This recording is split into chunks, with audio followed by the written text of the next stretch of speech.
Okay. Sir ఇప్పుడు రేపు ఇలాగైతే కష్టం సార్. నారాయణీయం అందుకోసమే నేను అనేది నాకు ఇదొక్కటే బెంగ. సరే రేపు మొత్తం గూగుల్ మీట్లోనే చేసుకుందాం.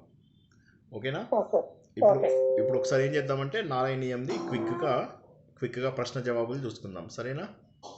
Okay sir.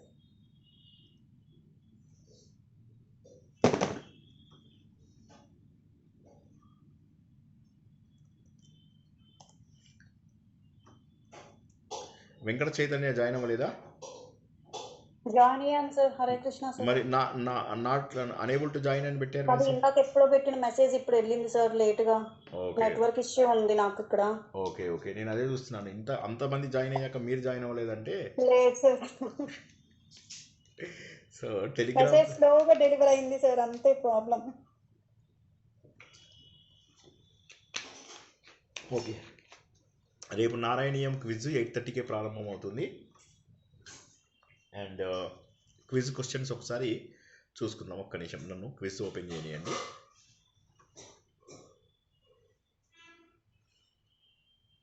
జై శ్రీకృష్ణ సార్. జై శ్రీకృష్ణ మ్యామ్. సో ప్రారంభించుకుందామా? Okay sir. Okay sir. ఒక్క నిమిషం, గ్రూప్లో ఎవరన్నా పెడతారా నారాయణీయం క్విజ్ ప్రారంభమైంది అని? Okay sir.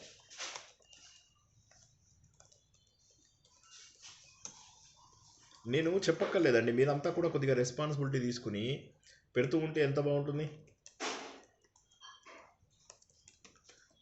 అందరూ కూడాను మేమంతా ఇందులో ఉన్నాము, తొందరగా జాయిన్ అవ్వండి అంటే ఎంత బాగుంటుంది చెప్పండి. మీరే చేయండి సార్ అంతా. మేమేంటంటే అదేదో సినిమా లోపల అన్నీ మేమే చేస్తే మీరేం చేస్తారు, ఆ కూల్ డ్రింక్లో 2 స్ట్రా వేసుకొని తాగుతారా అని చెప్పి వాడు బ్యాంక్ వాడు ఎంత ఫ్రస్ట్రేట్ అవుతాడు. సునంద గారు పెట్టారు సార్, 2 మాటలు పెట్టారు గూగుల్ జాయిన్. సునంద గారు పెట్టారు. ఓకే. మీరు అలా కాదండి, ఎవరో ఒకరిని హోస్ట్గా పెట్టియండి, అన్ని పనులు వాళ్ళు చేస్తారు, చేసే వాళ్ళని పెట్టండి సార్. అలా కాదండి, మీరందరూ కూడా హోస్ట్లే. అందరూ అందరూ పెట్టేయాలి. హోస్ట్లు కాదండి, కొంతమంది ఉన్నారండి, అందరూ లేరండి. ఓకే. అందరూ వినేవాళ్ళే తప్ప అన్ని పనులు చేసేవాళ్ళు వేరే ఉంటారు. అంతే అంటారా? బాగు. అంతే, అందులో అందరూ ఉండరండి హోస్టులు. ఓకే సరే. ఓకే ప్రారంభించుకుందాం. పరమ పవిత్రమైనటువంటి నారాయణీయం క్విజ్ మళ్ళీ మనము రేపు చేసుకుంటున్నాము. ఇంతకుముందు నారాయణీయం క్విజ్ అవ్వలేదు కదండి. అయితే ఈ నారాయణీయం క్విజ్ కూడా మనం మిగతా చాప్టర్స్లో కాకుండా కేవలము దశము, ఏకాదశ స్కందాలు, ద్వాదశ స్కందం నుంచి కొద్ది భాగం మాత్రమే, చాలా కొద్ది భాగం మాత్రమే మనము క్విజ్ రూపం లోపల తెలుసుకుంటాము. అయితే ఇందులోపల మనకు ప్రశ్నలకు జవాబు ఎలా ఉండాలి. ఒక్కసారి మీరు క్విజ్ లోపల ఫస్ట్ 50 క్వశ్చన్స్, తర్వాత 25 క్వశ్చన్స్ ఉన్నాయి. మీరు చెప్పిన ప్రశ్న నేను ఇచ్చిన జవాబుతో సరిగ్గా మ్యాచ్ అవ్వాల్సిన అవసరం లేదు. ఓకే, క్లియర్గా మీకు ఈ పాయింట్ అర్థమైందా లేదా చెప్పండి. ఎగ్జాక్ట్లీ నేను ఇచ్చిన ఆన్సరే అవ్వక్కర్లే, మీరు ఎలా ఎక్స్ప్లెయిన్ చేస్తారనేది ఇంపార్టెంట్. ఉదాహరణకి ఇప్పుడు మీరు కోతిని చూపించి ఇది కుక్క అని చెప్తే నేనేమనుకోను, కోతిని కోతి అనాలని నేను అనట్లేదు. రేపటి దీనికోసం నేను ఒకసారి చెప్తున్నాను, జాగ్రత్తగా వినండి. మీరు కోతిని కుక్క అంటే నాకేం ప్రాబ్లం లేదు, అది ఎందుకో చెప్పాలి. అది ఎందుకో చెప్పాలి. కరెక్ట్. అది కోతిని కుక్క అని ఎందుకు అన్నారని చెప్పి నన్ను ఒప్పిస్తే చాలు. ఒప్పించవచ్చు, నన్ను చాలా ఈజీగా ఒప్పించవచ్చు. మొన్న సౌజన్య గారు ఒక మార్క్ తగ్గిస్తానని గారు ఎలా అరిచారు బాబోయ్, నేను ఎంత భయపడిపోయాను, ఎంత అరిచారు మీరు చూడండి. కావాలంటే ఆ రికార్డింగ్ వినండి, భయపడిపోతారు. అంటే మీ వారు తప్ప అందరూ భయపడతారు. మేమేంటంటే ఆయనకేమో రోజు అలవాటైంది కాబట్టి ఆయన భయపడరు. మేమంతా భయపడిపోయాం, హడిలిపోయాం. సారా ఒక్క మార్క్ వేస్తారా చంపేనా అనేసరికి భయపడిపోయాను నేను. సార్ ఇది మా అత్తగారు మామగారికి చెప్తా సార్ ఈ విషయం. సో కాబట్టి నేను ఏమంటానంటే ఇదే కరెక్ట్ ఆన్సర్ అని నేను రేపు ఏది అడగను. అందులో నేను ఆన్సర్ ఏనా ఆన్సర్ బీనా అని కూడా అడగను, జవాబు చెప్పండి అంటాను. ఇప్పుడు పూతన ఉంది, పూతన లాంటి జవాబులే మనకు వేరే వాళ్ళకు కూడా వస్తాయి. ఆ జవాబులు కూడా మీరు ఆలోచించి చెప్పవచ్చు ఏదైనా. సార్ ఇందులోపల కూడా అందులోపల కపట ప్రేమ ఉంది సార్, అక్కడ కూడా కపటంగా అనిపిస్తుంది సార్, మనకు మోసం చేస్తున్నాడు సార్ అని ఇలా మీరు చెప్పచ్చు అనమాట. ఓకే అది. సో ఇప్పుడు నేను ఒకసారి ప్రశ్నలు చెప్తాను, మీరు టకటక జవాబు చెప్పుకోవచ్చు. పూతన అనేటటువంటిది ఏదైతే ఉందో అది ఏ రాక్షసుడికి, ఆ రాక్షసుడు ఎవరైతే ఉన్నారో, పూతన అనే రాక్షసు ఎవరైతే ఉన్నదో ఆమె మనలో ఉన్నటువంటి ఒక దోషానికి ఆవిడ ఇది కోపమా ప్రకటన కపట ప్రేమ శకటాసురుడు బయటి ప్రేమ నటిస్తూ ఉంటుంది, లోపల విషపూరితమైన భావాలు. రైట్. అది మీరు రేపు ఎక్స్ప్లెయిన్ చేయండి, ఎందుకంటే ఇవాళ కేవలం మనం ప్రాక్టీసే కాబట్టి టక జవాబులు చెప్పండి. శకటాసురుడు దేనికి ప్రతీక? వాసనలు సంస్కారాలు. తృణావర్తుడు అహంకారం, గర్వం సార్. తృణావర్తుడు అంటే సుడిగాలి. అహంకారం. వత్సుడు వత్సాసురుడు. దోషాలుగా అవుతాయి. బకుడు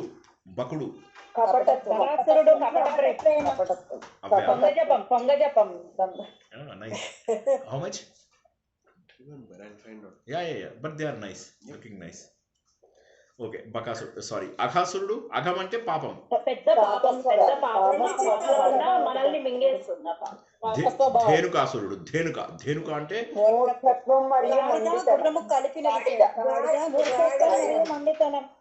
అంటే వేద జ్ఞానము శాస్త్ర జ్ఞానం లేకుండా గుడ్డిగా వెళ్ళిపోవాలి. రైట్. ప్రలంబాసురుడు అంటే అర్థం ఏంటండి? ఫ్రెండ్ గా ఉండి మోసం చేస్తాడు. ఎవరో చెప్పారు ఫ్రెండ్ గా ఉండి మోసం అనేది కరెక్ట్ ఆన్సర్. సునంద కరెక్ట్ జవాబు చెప్పావు. మోసం అదేంటంటే ఫ్రెండ్ గా ఉండి మోసం చేయడం. ఇప్పుడు మనకు చాలా మంది ఇలా జీవితంలో దొరుకుతూ ఉంటారు. Yes or no? మనకు చాలా మంది జీవితం లోపల మనకు ఫ్రెండ్లీగా పైకి మంచి ఫ్రెండ్ లాగా నటిస్తూ లోపల మన మీదే చాడీలు వేరే. అది. నెక్స్ట్ అరిష్టాసురుడు. నాన్న అది తలుపు తెరిచే ఉంచవా? గాలిస్తుంది. ట్రై అధర్మాన్ని చేయటం. కరెక్ట్. ధర్మరూపంలో ఉంటూ అధర్మం చేసేవాడు. ధర్మం చేస్తున్నా అనుకుంటాడు కానీ ధర్మం చేయడు వాడు. ధర్మం చేస్తున్నాడు. కామము మదము ఇవి కాదు. ఇక్కడ అరిష్టాసురుడు ఏంటంటే అరిష్టాలు చేసేటటువంటి వాడు ధర్మ రూపంలోనే ఉంటాడు కానీ అహంకారం ఎక్కువ. ఓకే. తర్వాత నెక్స్ట్ కేశి అనేటటువంటి రాక్షసుడు గుర్రం రూపంలో వస్తాడు. ఇంద్రియాలు వేగంగా పరిగెత్తాయి. అది జవాబు. అలాంటి ఇంద్రియాలని మనం అడ్డుకోవాలి. వేగంగా వెళ్ళిపోవాలి. మన మనస్సు కూడా వివేకం లేకుండా అదుపు తప్పి పరిగెత్తిద్ది అని సార్. దాన్ని కంట్రోలించుకోవాలి అని. అంటే శమము దమము రెండింటిని కంట్రోల్ చేసుకోవాలి. కరెక్ట్. శమము దమంని కంట్రోల్ చేసుకోవాలి కాదు, శమము దమము కావాలి. దాంతము కావాలి, దాంతము కావాలి, శాంతము కావాలి. దాంతము శాంతము కావాలి. తర్వాత ఓకే. వ్యోమాసురుడు దేనికి ప్రతీక? మోసపూరితమైన మాటలు. వ్యోమము అంటే ఇంద్రజాలం. మన స్నేహితులలో వాళ్ళ లోపల చాలా మంది కనిపిస్తూ ఉంటారు ఇట్లా మోసం చేసే వాళ్ళు. చాలా ఇంద్రజాలం చేసేస్తారు. నీకు ఇలా చేస్తా, నీకు అలా చేస్తా, వాడు ఒక మ్యాజిక్ స్పెల్ వేస్తాడు నీ మీద. సో ఇవన్నీ ఏంటంటే ఇవి కథలు కాదు. ప్లీజ్, మీరు ఆల్రెడీ ఉపనిషత్తులు నేర్చుకునే స్టేజ్కి వచ్చారు. ఇవన్నీ కథలుగా భావించకండి. బయటికి వెళ్ళి పిచ్చి పూజలు పిచ్చి చేయకండి. తత్వం అర్థం చేసుకోవడానికి ట్రై చేయండి. కృష్ణుడి కథ మొత్తము తత్వమే. సార్ ఇక్కడ ఇంకో పాయింట్, ఆధ్యాత్మిక మార్గం నుంచి మన దారిని మళ్లించడానికి కూడా ఈ మాయగాడు లాగా వ్యోమాసురుడు అది కూడా తీసుకోవచ్చు. ఆ పాయింట్ అంటే సద్గుణాలని దొంగతనం చేసి అంటే మన మనస్సుని ఇటు దారి మళ్లించడానికి ఒక అడుగు వెనక్కి వెళ్ళటానికి. వెంకట చైతన్య. కరెక్ట్, బాగా మాట్లాడు. కరెక్ట్, అది కరెక్ట్. నేను ఎందుకంటే క్వశ్చన్ పేపర్ మీద ఉన్నాను, సో ఎవరు మాట్లాడుతున్నారో నాకు తెలియడం లేదు. So very good, correct. కంసుడు రెండు కరెక్ట్, రెండు కూడా కరెక్టే. భయం అందరినీ చంపేస్తూ ఉంటాడు. అండ్ మీరు ఇంకోటి చూసినట్లయితే నేను చాలా ప్రశ్నలకు ఒకే జవాబు ఇస్తాను. నేను జనరల్ గా అంటే ఏ పెడితే ఏనే పెడతాను, బి పెడితే బీనే పెడతాను.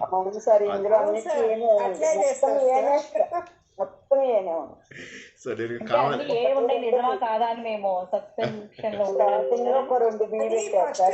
తర్వాత ఇంకా మీకు మీరు అట్లా కావాలని కన్ఫ్యూజ్ చేయడానికి అలా ఇస్తున్నారేమో అనుకున్నాం. అలా పెడితే ఏంటంటే మీకు కూడా సులువుగా ఉంటుంది అన్నట్టుగాను. గోవర్ధన గిరి ఎందుకు చేశారు? పరమాశ్రయం. దేవుడు కూడా పూజించాలి. భగవంతుడు ప్రకృతి రూపంలో కూడా ఉన్నాడు. అది కూడా కరెక్ట్, అది కూడా కరెక్ట్ ఆన్సర్. గోవర్ధన గిరి లోపల ఇంద్రుడు ఎవరు? ఇంద్రుడు అహంకారం. కాళీయ సర్పం ఏం సూచిస్తుంది? కాళీయ సర్పం ఏం సూచిస్తుంది?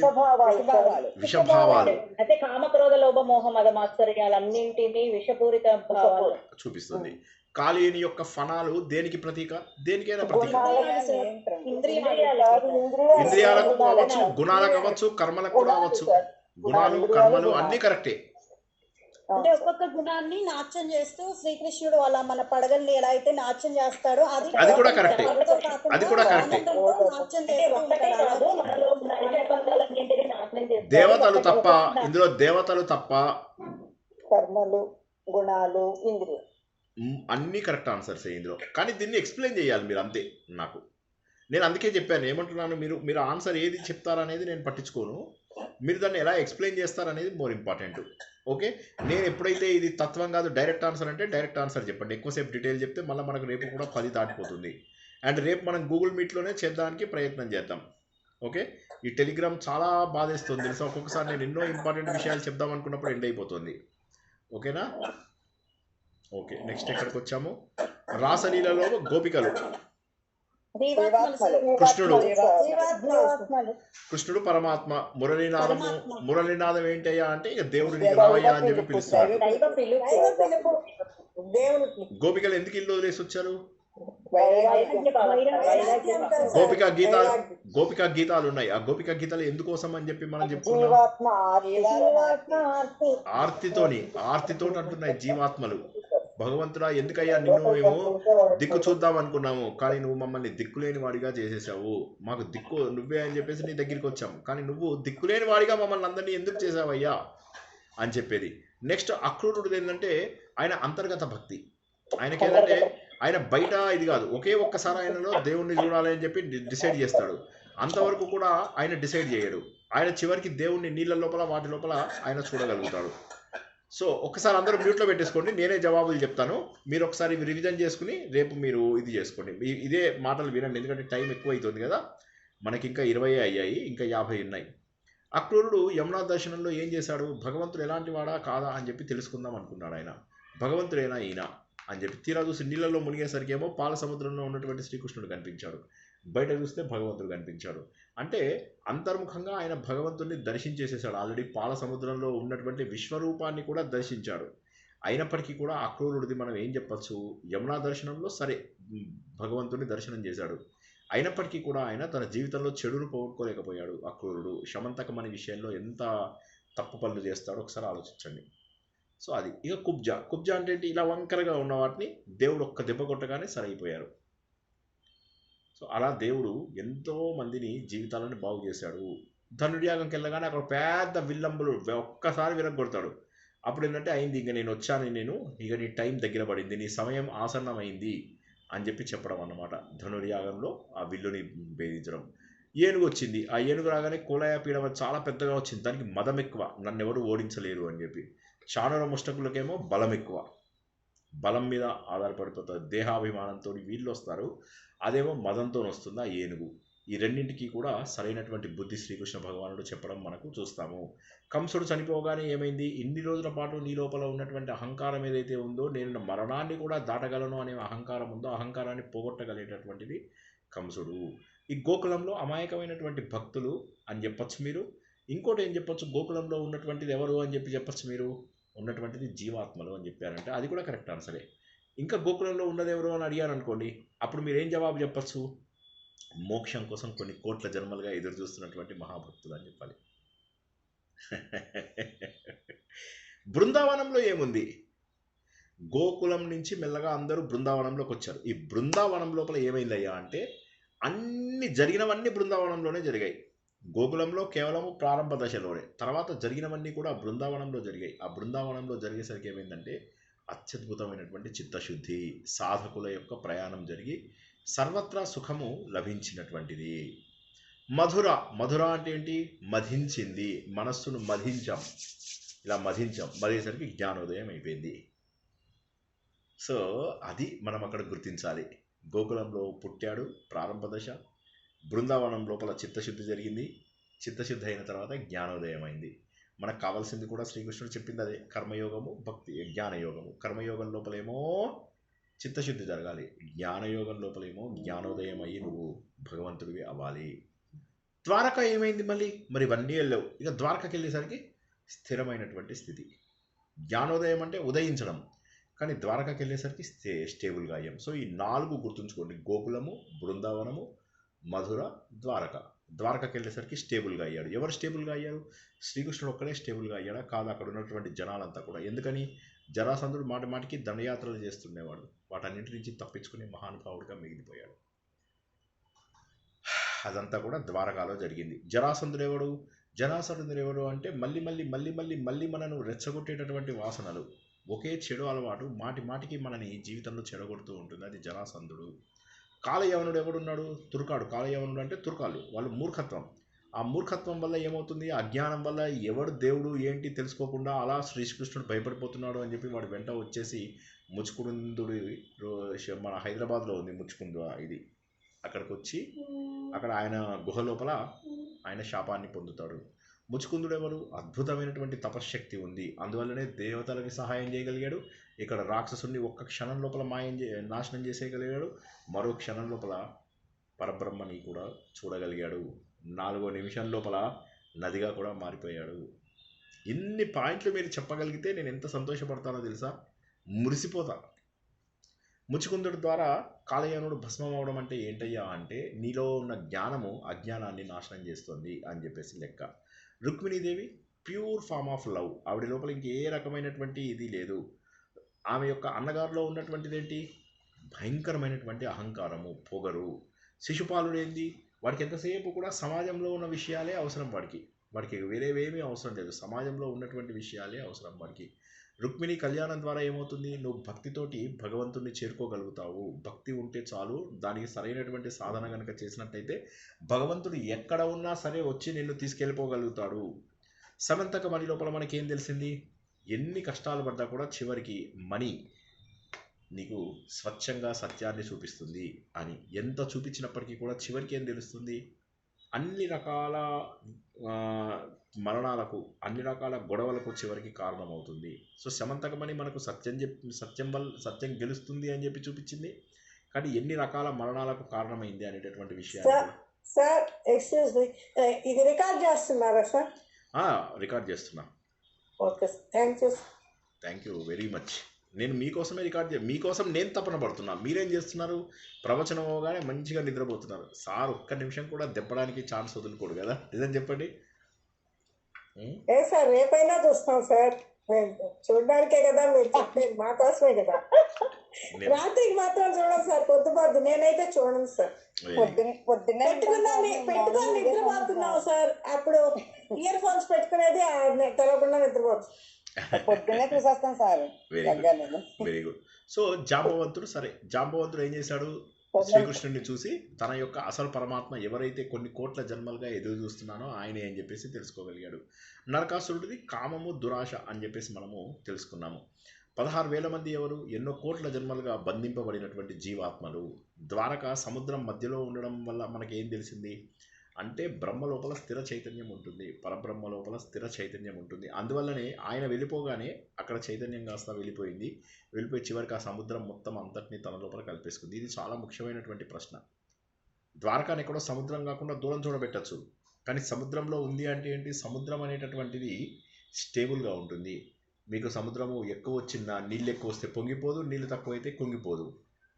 సో ఒక స్థిరత్వము. భగవంతుడు అది సూచించడం కోసమనే సముద్రుని కొద్దిగా వెనక్కి వెళ్ళిపో అనగానే 7 మైళ్ళు వెనక్కి వెళ్ళగానే అక్కడ ద్వారకని ఆయన విశ్వకర్మ ద్వారా నిర్మించడం జరిగింది. 108 మంది భార్యలు ఉన్నారు అంటే ఏంటి అంటే, వారందరూ కూడా ఆయనలో కలిసిపోయారు. జీవాత్మలుగా పరమాత్మ లోపల కలిసిపోయి ఆయన హృదయం లోపల ఉండిపోయారు అని చెప్పి. అంతేగాని 16,000 మందిని పెళ్లి చేసుకున్నారని కాదు. ఉద్ధవ గీత ఏం చెప్తోంది? వైరాగ్యం, భక్తి, జ్ఞానం, ఇవన్నీ కూడా భక్తి, జ్ఞాన, వైరాగ్యాలు ఏవైతే ఉన్నాయో భాగవ అనేటటువంటి 3 పదాలని చెప్పేది ఉద్ధవ గీత. భాగవ, భక్తి, జ్ఞానము, వైరాగ్యము, భగవ. ఇక గోకులము, మధుర, ద్వారక ఇవన్నీ కూడా భక్తిలోంచి జ్ఞానోదయము, జ్ఞానోదయం అనేది జ్ఞాననిష్ట. ఇదే మాట మళ్ళీ ఇంతకుముందు కూడా చెప్పాను, అది మళ్ళీ ఒకసారి చెప్పామన్నమాట. చివరికి 10వ స్కందం లోపల మనం ఏం తెలుసుకుంటున్నాము అంటే, చిత్తశుద్ధి రావడము, జ్ఞానం రావడము, జ్ఞానం వచ్చిన తర్వాత మోక్షం రావడం. ఇప్పటి వరకు ఏమైనా ప్రశ్నలకు డౌట్స్ ఉంటే అడగండి, లేకపోతే రెండవ 25 క్వశ్చన్స్లోకి వెళ్దాం. సమంతకమణి వల్ల సుఖము దుఃఖము రెండు ఉన్నాయి. సమంతకమణిలో వచ్చే ధనాన్ని ఆశించటం వల్ల వాళ్ళకి దుఃఖం మరణం వచ్చింది. సంభవించింది. మహాభక్తులు నాశనం అయిపోయారు కదా, మహాభక్తులు నాశనం అయిపోలా. సో అది కూడా అవన్నీ కూడా చెప్పచ్చు మీరు. శమంతకమణి కథ నీతి చెప్పండి అనగానే మీరు చెప్పాలి, సత్యం బయటకు వచ్చింది. కానీ ఏమైందంటే అంత లోపల గొప్ప గొప్ప వాళ్ళందరూ కూడా జీవితాలని నాశనం చేసుకున్నారు. ఎంతో మంది జీవితం పాడైపోయింది, సమంతకమణి కోసం ఆశపడటం వల్ల నాశనమైంది, జీవితాలు నాశనం అయిపోయాయి. సత్రాజిత్ కూడా చనిపోయాడు. సత్రాజిత్ అంటే సత్యభామ వాళ్ళ నాన్నగారు. ఇవన్నీ కూడా ఉన్నాయి.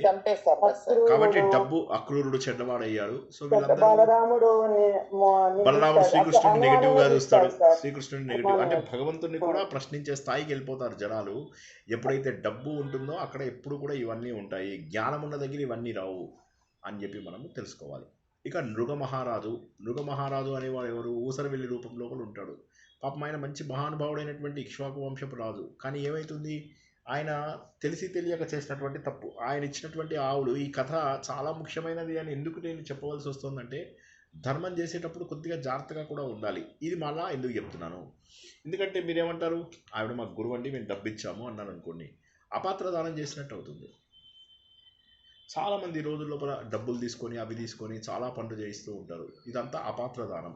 మనం సరైనటువంటి స్టూడెంట్స్ కాకపోతే వాళ్ళని ఎందుకు మనం పంపించేయాలని ప్రయత్నం చేస్తూ ఉంటాము? ఎందుకంటే అపాత్ర దానము, వారికి మనం చేసింది ఫలితం ఉండదు.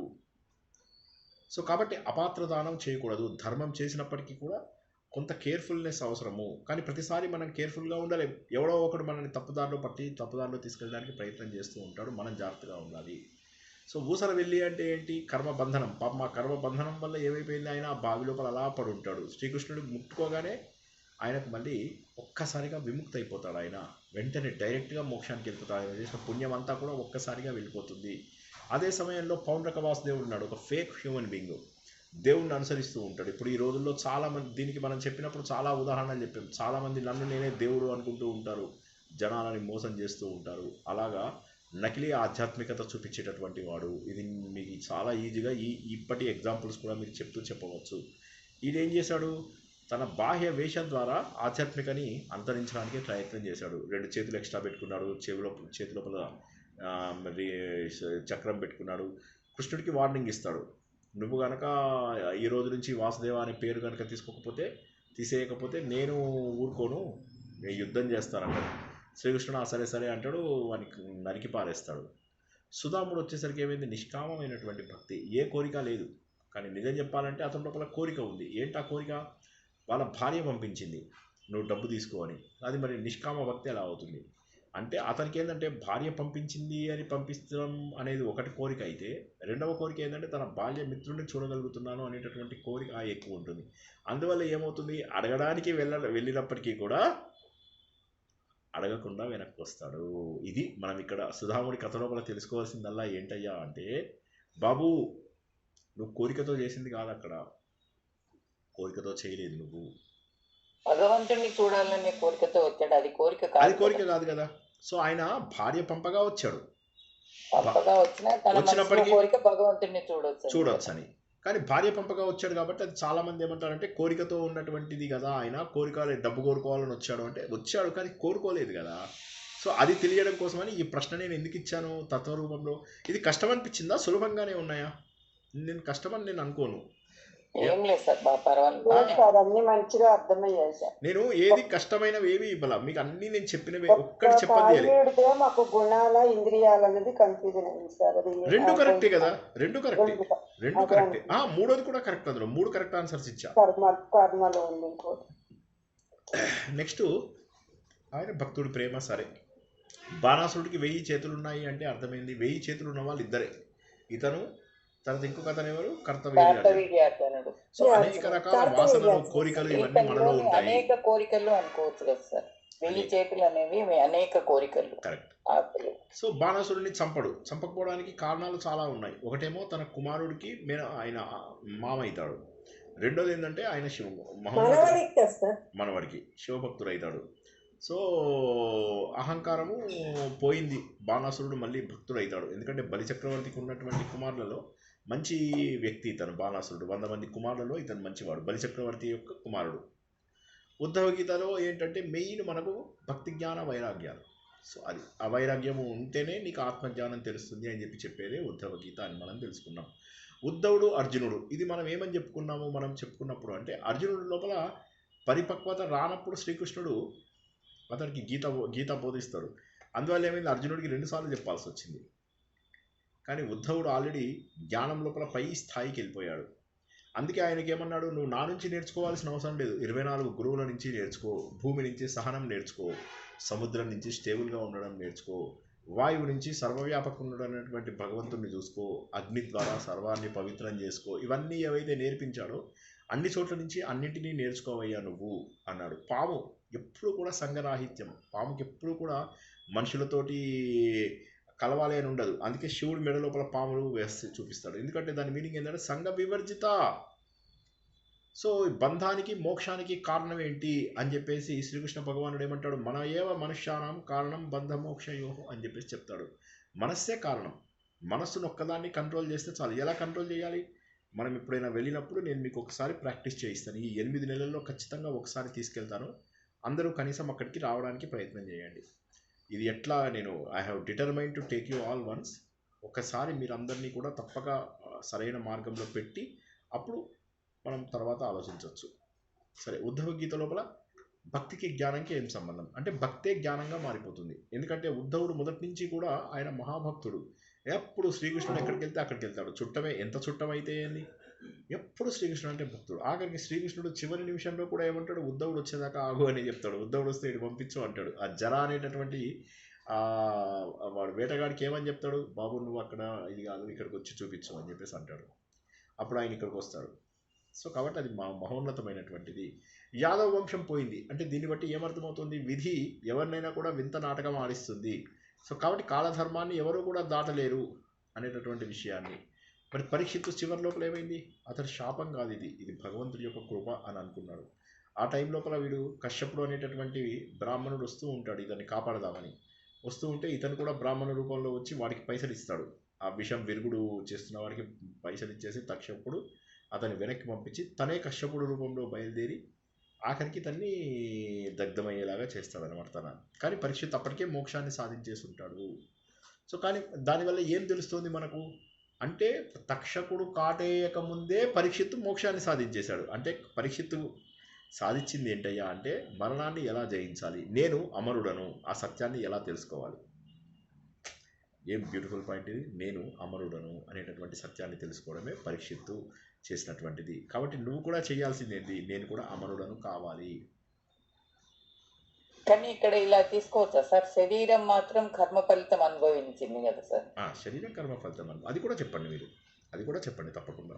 ప్రారంభం అనుభవించాలి, ప్రారంభం అనుభవించాల్సిందే, అది కూడా చెప్పండి మీరు, తప్పేమీ లేదు. నేను ఏమంటున్నానంటే మన మూలంని పాడు చేయకుండా మీరు ఏం చెప్పినా నేనే యాక్సెప్ట్ చేస్తాను. అదే సార్, మా భాగవతం వింటూ ఆయన మోక్షాన్ని సాధించాడు కానీ శరీరం మాత్రం కర్మ ఫలితాన్ని పాప ఫలితాన్ని అనుభవించింది. కరెక్ట్, తక్షకుడు చేత చంపబడింది కాబట్టి కర్మ ఫలితాన్ని అనుభవించింది. ఎస్, అందుకే తక్షకుడు మరణానికి కాలధర్మానికి ఆయన ప్రతీక, కాలధర్మానికి ప్రతీక. ఇందులో అల్టిమేట్గా చివరికి వచ్చేసరికి ఏమవుతుంది, మనకు కృష్ణుడి నామం సంకీర్తనం తప్ప మరి ఏది మార్గం లేదు అని చెప్పి మార్కండేయ మహర్షికి తెలుస్తుంది. ఎప్పుడు తెలుస్తుంది ఆయనకి, శ్రీకృష్ణుని వటపత్రశాయి రూపం లోపల తెలిసినప్పుడు. పరబ్రహ్మ అనేవాడు మాత్రమే స్టేబుల్, ఈ ప్రపంచమంతా కూడా అన్స్టేబుల్, ప్రపంచమంతా కూడా టెంపరీ, కానీ పర్మనెన్సీ మాత్రము కేవలము కృష్ణ పరమాత్మనే అని చెప్పి తెలుసుకుని కృష్ణుడి నామం తప్ప మరి ఏది అవసరం లేదు. ఇక కృష్ణుడి నామం అంటే మీరు కృష్ణ కృష్ణ కృష్ణ అనకండి, కృష్ణ అంటే పరబ్రహ్మనే గుర్తుంచుకోవాలి అని చెప్పి. పరబ్రహ్మ కడుపులోనే బ్రహ్మాండం అంతా ఉంది అని తెలుసుకుంటాడు ఆయన. కరెక్ట్. సో పరీక్షిత్తు ద్వారా ఏమర్థమైంది మనకు అంటే మరణం లేదు, శరీరానికే మరణం, కానీ మన లోపల ఉన్నటువంటి ఆత్మకు మరణం లేదు. మనమందరము కూడా అమరులము. భక్తి జ్ఞాన వైరాగ్యాల ద్వారా మోక్షం సాధించడమే భాగవతం యొక్క ముఖ్య లక్ష్యము. మనది 10, 11, 12లోనే ఎందుకుంది అంటే అదే నేను చెప్పడానికి ప్రయత్నం చేసింది. మిగతా అధ్యాయాల కంటే 10, 11, 12 ఎందుకు నేను డీటెయిల్గా చెప్పాను. చాలామంది ఏం చేస్తారు, రుక్మిణి కళ్యాణం దగ్గర కథలు ఆవేస్తారు. మనం అలా తెలుసుకోకుండా 10, 11, 12ని ఎందుకు సమగ్రంగా సవివరంగా తెలుసుకున్నాము అంటే ఇందులోపల మనకు భగవ అనేటటువంటివి ఉన్నాయి, తరించడము మోక్షము కూడా ఉన్నాయి, భాగవతము మొత్తం ఇందులోనే ఉన్నాయి.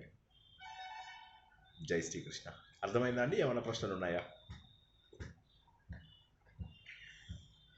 సార్ ఆ రెండే ఉండినాయి. మన ఇంద్రియాలును గుణాలు అనేది ఖాళీ పడుంది.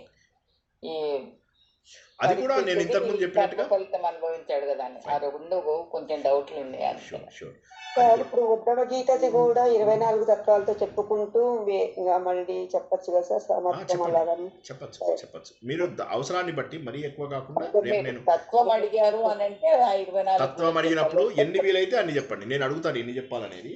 ఏది ఏమైనప్పటికీ కూడా తత్వం అన్నప్పుడు తత్వం చెప్పండి. తత్వం చెప్పకపోతే 5 మార్కులు. ఓకే, ఈసారి నా మీద అరిచి మార్కులు వేయించుకుందామంటే కుదరదు. ఈసారి నేను కఠినంగా బిహేవ్ చేస్తాను. బాబోయ్ ఎలా అరిచారు, మై గాడ్ హడిల్, ఇప్పటికీ నాకు అది తలుచుకుంటే భయం వేసేస్తుంది. మాకు కూడా సార్, మాకు కూడా భయం మరి వేస్తుంది సార్ అయినా మార్కుల కోసం ఎందుకు సార్ ఫైట్ చేయడం? ఆవిడ కొట్టేసేది ఆ రోజు. సార్ భయం వేసినప్పుడు వెనక వీపీ అనుకుంటే భయం వేయదు సార్. కానీ ఏది పక్కన ఎవరు లేరు ఇప్పుడు. మీరు అందరూ అనుకున్నారా మరి ఆ రోజు? అనుకున్నాం, భయపడ్డాం, చాలా భయపడ్డాం. Okay wonderful. ఇంకేమైనా ప్రశ్నలు ఉన్నాయా? చక్కగా రేపు ప్రిపేర్ అవ్వండి. మళ్ళీ ఒకసారి చెప్తున్నా, రేపు 8:30కే మీ టీం అందరూ మళ్ళీ ప్రాక్టీస్ చేసుకోండి. నేను పంపించిన వీడియోను మళ్ళీ ఒకసారి చూడండి. నేను ఏం ఆశిస్తున్నానో మీకు అర్థం చేయించాను. నేను ఆశించినవే జవాబు చెప్పండి. మీకు తోచిన జవాబులు చెప్పినా నన్ను ఒప్పించగలగాలి. సార్ ఇది కరెక్టే కదా అని ఒప్పించాలి నన్ను. అరిచి ఒప్పియద్దు. మళ్ళీ నేను అరిస్తే భయపడతాను, మీకు తెలుసు. నేను ఇట్లాంటి పెళ్ళికి ముందు చాలా ధైర్యంగా ఉండేవాడిని. పెళ్ళైన తర్వాత ఎట్లా ఉన్నానంటే నా నీడని చూసి కూడా భయపడిపోతున్నా. సో కాబట్టి ఏంటంటే నన్ను భయపెట్టకండి, అరుపులు కేకలు పెట్టి వెనుకున్నారు కదా సార్, బాగా ధైర్యం వచ్చి ఉంటుంది. ఆవిడ వెనకనే ఉన్నారు కదా, మీకు ధైర్యం బాగానే వచ్చింది అంటున్నారు. అంతే అంతే. So wonderful. సో చక్కగా మీరు ఏ జవాబు చెప్పినా నేను నో అనను. తత్వరూపం లోపల అన్ని జవాబులు కరెక్టే. ఎందుకంటే అహంకారం నిర్మూలన, ఇంద్రియ నిగ్రహము, శమము దమము సాధించడము, ఉపరతి సాధించడము, పేషెన్స్ అంటే తితిక్ష సాధించడము, శ్రద్ధ ఉండడము, సమాధానాన్ని సాధించడము, ముముక్షుత్వం ఉండడము, ఇహామూత్ర విషయాల లోపల మనకు వైరాగ్యం రావడము, తర్వాత వివేకము, ఆత్మ అనాత్మ వివేకం రావడం, ఇవన్నీ కూడా సాధకుల లక్షణాలు అని చెప్పి తెలుసుకున్నాం మనం. కాబట్టి సాధకుల లక్షణాలకు తగ్గటువంటివి ఏవి చెప్పినా మీరు కరెక్టే. రామాయణం మొత్తాన్ని కూడా మనము ఆత్మ పరమాత్మ విషయంలో చెప్పుకున్నాం. శ్రీకృష్ణుడి అన్నీ కూడా ఆత్మ పరమాత్మ విషయంలో చెప్పుకున్నాం. ఆ డైరెక్షన్లో ఆలోచించడానికి ట్రై చేయండి. కొన్ని రోజుల తర్వాత మీరు ఏం చేయాలంటే కేనోపనిషత్తు అయిన తర్వాత నేను చెప్తున్నాను, ప్రతిదాన్ని అలా ఆలోచించండి. కేనోపనిషత్తు కొద్దిగా ఎక్కువ శ్రద్ధ తీసుకుంటారని ఆశిస్తున్నా. జవాబు కోసం ట్రై చేయకండి, ఆలోచన చేస్తూ ఉండండి. ఆ ఆలోచన మీ లోపల ఉద్భవించాలి. అక్కడ మనకు అన్నీ ఒలిచిపెట్టేశాడు చక్కగా. మనం ఏంటంటే అరటిపండును నోట్లో పెట్టుకుని మంచిగా తనివి తీరా దాన్ని అనుభవించగలగాలి. అనుభవించి దాని యొక్క అసలు సారాన్ని గుర్తించగలగాలి. ఇక్కడ అది మనకు కావాల్సింది. సో కాబట్టి కేనోపనిషత్తు మహోన్నతమైనటువంటి ఉపనిషత్తు. 1వ శ్లోకం అయిపోయింది, 2వ శ్లోకం వరకు కూడా ఇందాక తెలుసుకున్నాము. దాని యొక్క 2, 3 శ్లోకాలు వచ్చే వారం అయిపోతాయి. ఓకే, భాగవతంలో ఏమైనా ప్రశ్నలు ఉన్నాయా? ముగించుకుందామా? ఇప్పుడు 2 వీడియోలు అప్లోడ్ చేస్తాను. 2 వీడియోలు వీలైనన్ని సార్లు చూడండి. రేపు అఫీషియల్గా మనకి ఏముండాలి? రేపు భగవద్గీత ఉండాలి కదా.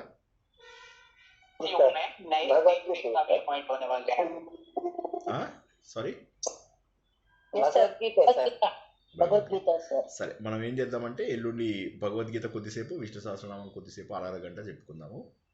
సో అట్లాగా అన్నిట్లలో ఒకటే గుర్తుంచుకోండి, మనం ఏవి కొత్తవి చెప్పుకోవడంలా అన్నిట్లలో ఉన్నటువంటిది ఒకటే సారాన్ని వివిధ ఉదాహరణల ద్వారా తెలుసుకుంటున్నాం. అదే దాన్ని కేనోపనిషత్తు ఉదాహరణ ద్వారా తెలుసుకుంటున్నాం.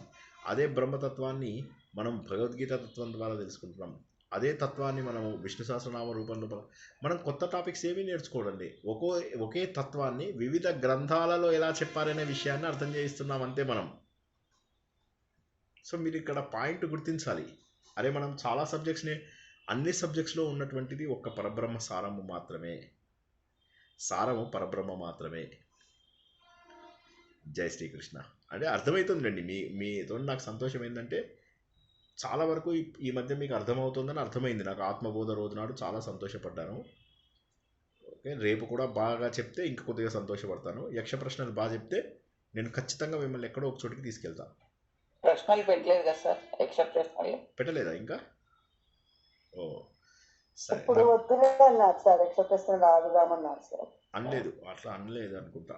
సరేలే, 25న అయితే లేదు సార్. 25వ తారీఖు అయితే లేదు సార్. 25న లేదు. ఓకే, సరే నేను చూసి చెప్తానండి, ఏదైనా చూసి చెప్తాను. ఓకే, మరి అయితే ఇంకంతా ఓకే కదా. రేపు మాత్రం మళ్ళీ చెప్తున్నాను, షార్ప్ 8:30 అంటే 8:20కి జాయిన్ అవ్వాలి. మళ్ళీ మీరు 8:30కి జాయిన్ అయ్యి సార్ నేను లేట్గా జాయిన్ అయ్యాను అట్లా ఇట్లా కాకుండా మీకు శ్రద్ధగా దీంట్లోనే టెలిగ్రామ్లో ఉంటుంది. ఈ ఇబ్బంది వస్తే ఇందులోకి వెళ్దాం, మనకు ప్రాబ్లం ఏం లేదు. ఎందుకంటే మనము ఆల్రెడీ దీంట్లో ఇప్పుడు గూగుల్ మీట్లో రికార్డింగ్ ఉండదండి, దాన్ని మనం మొబైల్లోనే రికార్డ్ చేస్తాం. ఎలాగో మొబైల్లో రికార్డ్ చేస్తున్నాం కాబట్టి టెలిగ్రామ్లో ప్రాబ్లం వచ్చినా వెంటనే గూగుల్ మీట్కి షిఫ్ట్ అయిపోదాం. నేను గూగుల్ మీట్ లింక్ కూడా పెట్టేస్తాను.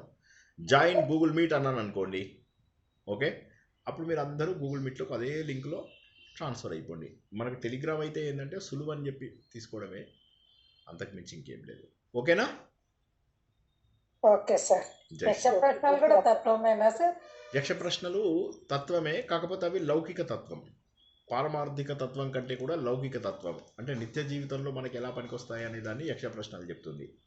మిగతావన్నీ కూడా పరమార్థిక తత్వాలు, పరమార్థిక విషయాలు, పరమార్థ విషయాలు, పరబ్రహ్మ విషయాలు. కానీ యక్ష ప్రశ్నలు ఏంటంటే అవి ఉన్నప్పటికీను ఎక్కువ శాతం లౌకిక విషయంలో మనం జీవన విధానం ఎలా గడపాలి అనేవి చెప్పాలి. మీరు దానికి ఉదాహరణలు చెప్పాలి.